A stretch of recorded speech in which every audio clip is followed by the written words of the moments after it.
Assalamualaikum semuanya. Pada video kali ini kita akan belajar materi yang sangat menarik bersama-sama mengenai diferensial dalam ilmu ekonomi. Nah, untuk materinya yang pertama yaitu elastisitas permintaan, kedua elastisitas penawaran, ketiga marginal cost, keempat utilitas marginal, dan yang terakhir yaitu produk marginal. Sebelum memulai penjelasan, saya akan memperkenalkan tim penyusun materi ini. Saya Fatmanisa Nafila dan rekan-rekan saya, Kisha Putri Oktavia, Yesi Kristiani Putri, Ervita Oktaviani, Ellen Sola Gracia Shite, Muhammad Miftah Farid, dan yang terakhir, Suci Rahayati. Baik, akan dilanjutkan dengan materi pertama, yaitu elastisitas permintaan. Apa sih elastisitas itu? Jadi dapat kita ketahui bahwasanya elastisitas merupakan persentase perubahan Y terhadap persentase perubahan X. Elastisitas permintaan sendiri itu mencerminkan di mana perubahan harga itu mempengaruhi seberapa besar jumlah permintaan yang akan diterima.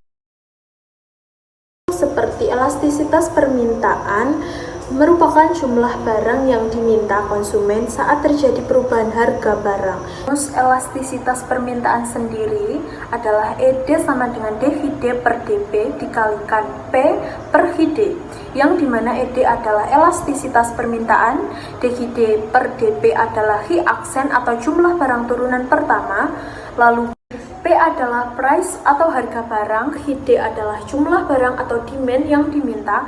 Rumus elastisitas permintaan bentuk PD sama dengan fungsi H. Nah, fun fact-nya nih, elastisitas permintaan itu punya sifat-sifat loh. Jadi apa saja sifat-sifatnya? Nah, sifat pertama, yakni adalah ED lebih dari 1 yang artinya barang itu elastis. Lalu sifat kedua ada ED kurang dari 1 artinya barang tersebut inelastis atau tidak elastis. Sifat ketiga, ED sama dengan 1 yang artinya barang tersebut unitary yang berarti elastis tunggal. Sifat keempat, ED sama dengan 0 yang artinya barang tersebut dikatakan inelastis sempurna. Sifat kelima, ED sama dengan tak terhingga, maka barang tersebut elastis sempurna. Di sini sudah ada contoh soal yang akan kita bahas, yakni adalah diketahui harga barang pertama adalah 50, harga barang kedua 60, kuantitas pertamanya 50, kuantitas kedua adalah 45. Nah, dari tabel tersebut hitunglah koefisien elastisitas permintaan. Baik, di sini sudah kita ketahui bahwasanya P1 sama dengan 50, lalu ada P2-nya 60 ya. Lalu di sini ada Q1 sebesar 50 dan Q2-nya sebesar 45. Seperti yang kita ketahui bahwasanya P adalah price, Q adalah quantity atau jumlah barang tersebut. Lalu di sini rumusnya sendiri sama dengan ED sama dengan DHD per DP dikalikan P per HD. Ya betul. Terus sama dengan min 5 per 10 kita min 5 ini dari Q2 dikurangi Q1. Nah, yang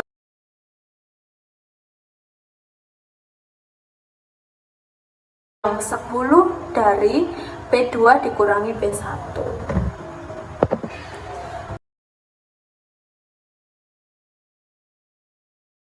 Min 5 per 10 kita tinggal masukkan saja, lalu dikali 50 per 50 sama dengan min 1 per 2 sama dengan 1 per 2. Minnya hilang karena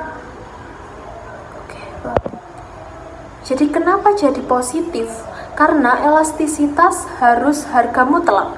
Jadi kalau negatif harus dimutlakin jadi positif. Lanjut, di sini sudah ada kurva harga unit pertama 50 dan kuantitasnya 50. Lalu harga unit kedua di titik 60 dan kuantitasnya 45. Kita tinggal masukkan ya ke dalam kurva, di mana harga unit pertama adalah 50, kita tinggal masukkan ke garis price 50, lalu kita kasih titik di situ. Dan untuk kuantitasnya kita kasih di garis horizontal, di mana H tersebut. Lalu harga unit kedua di titik 60.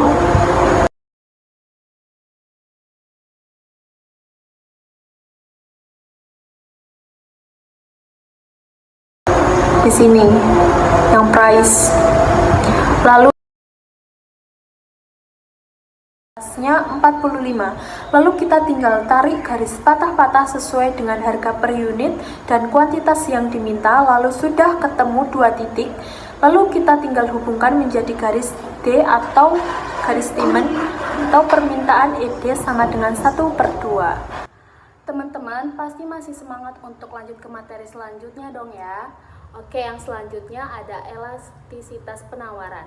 Apa sih elastisitas penawaran itu?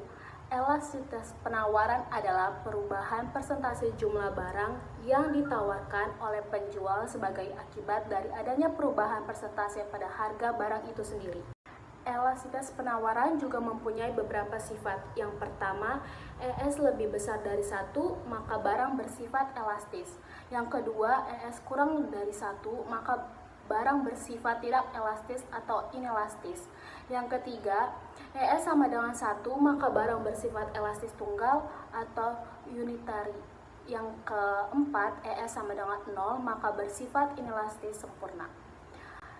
Berikut rumus dari elastisitas penawaran jika fungsi ES sama dengan dQs per dP dikali P per Qs, di mana ES adalah elastisitas penawaran, dQs per dP adalah Q aksen, dP per dQ adalah P aksen, P adalah harga barang, Qs adalah jumlah barang yang ditawarkan. Oke, di sini ada contoh soal elastisitas penawaran. Harga per unit 10 kuantitas yang ditawarkan 10, harga per unit 11 kuantitas yang ditawarkan 11. Dari tabel tersebut, hitunglah koefisien elastisitas penawaran. P1 sama dengan 10, P2 sama dengan 11, Q1 sama dengan 10, Q2 sama dengan 11. ES sama dengan dQs per dP dikali P per Qs sama dengan 10/1 dikali 10/10 sama dengan 1. IS sama dengan 1, artinya perubahan harga sebesar 1% menyebabkan terjadinya penurunan jumlah barang yang ditawarkan sebesar 1%. Di sini ada kurva elastisitas penawaran. Untuk elastisitas penawaran, bisa kita lihat contoh gambar di atas ini. Ketika harga per unit di angka 10, maka barang yang ditawarkan oleh produsen sebanyak 10 unit. Tetapi ketika harga barang di pasar mengalami kenaikan di angka 11, maka produsen akan menaikkan jumlah barang yang akan ditawarkan 11 unit. Kalau kita buat ke dalam kurvanya, maka akan menjadi seperti ini. Nilai elastisitas yang terbentuk sebesar 1, yang artinya perubahan harga barang di pasar 1% menyebabkan terjadinya kenaikan jumlah barang yang ditawarkan sebesar 1%. Halo semuanya, selanjutnya saya akan menjelaskan tentang marginal cost. Marginal cost atau biasanya disebut MC ialah biaya tambahan yang dikeluarkan untuk menghasilkan 1 unit tambahan produk. Jika fungsi biaya di total dinyatakan dengan C atau cost sama dengan F fungsi, Q kuantitas, di mana C adalah biaya total dan Q adalah jumlah produk. Maka rumus dari biaya marginal seperti berikut. Nah, untuk contoh soalnya bisa dilihat di sini. Teman-teman catat dulu ya. Selanjutnya kita kerjain bareng-bareng. Nah, untuk persamaan yang pertama ialah bilangan 1. Kita langsung masukkan ke dalam rumusnya seperti ini. 1/3 dikurangi 3 dalam kurung 1/2 ditambah 4 dalam kurung 1 dan ditambah 4. Kita turunin dulu ya teman-teman. Dengan hasil 1 dikurangi 3 ditambah 4 dan ditambah 4. Selanjutnya hasilnya ialah -2 ditambah 8 dan hasilnya adalah 6 untuk persamaan yang pertama. Nah, ini untuk persamaan yang kedua kita ambil angka 3. Kita masukin ke dalam ya. Dalam kurung 3 pangkat 3 dikurangi 3 dalam kurung 3 pangkat 2 ditambah 4 pangkat dalam kurung 3 ditambah 4. Nah, kita jumlahkan hasilnya 27 minus 27 ditambah 12 ditambah 4. Dan hasilnya adalah 16. Nah, selanjutnya kita buat kurva seperti ini. Nah, kalau teman-teman bertanya-tanya kenapa kok ada kelokan di antara kurva tersebut, jawabannya karena itu merupakan titik minimum dari MC tersebut. Terima kasih teman-teman. Dadah. Baik, selanjutnya saya akan menjelaskan mengenai utilitas marginal. Sebelumnya, saya akan menjelaskan terlebih dahulu pengertian dari utilitas marginal. Marginal utilitas ialah utilitas tambahan yang diperoleh konsumen akibat tambahan 1 unit barang yang dikonsumsinya. Jika fungsi total utilitas dinyatakan dengan U sama dengan F Q melambangkan total utilitas dan Q adalah jumlah barang yang dikonsumsi, maka rumus dari marginal utilitasnya adalah MU atau marginal utilitas sama dengan turunan dari U sama dengan DU per DQ. Baik, kita beranjak ke contoh soalnya. Untuk contoh soalnya yaitu U sama dengan 90Q min 5Q kuadrat. MU sama dengan turunan dari U sama dengan 90 min 10Q.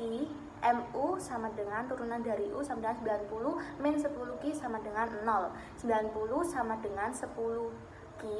90 per 10 sama dengan Q. Jadi Q-nya adalah 9.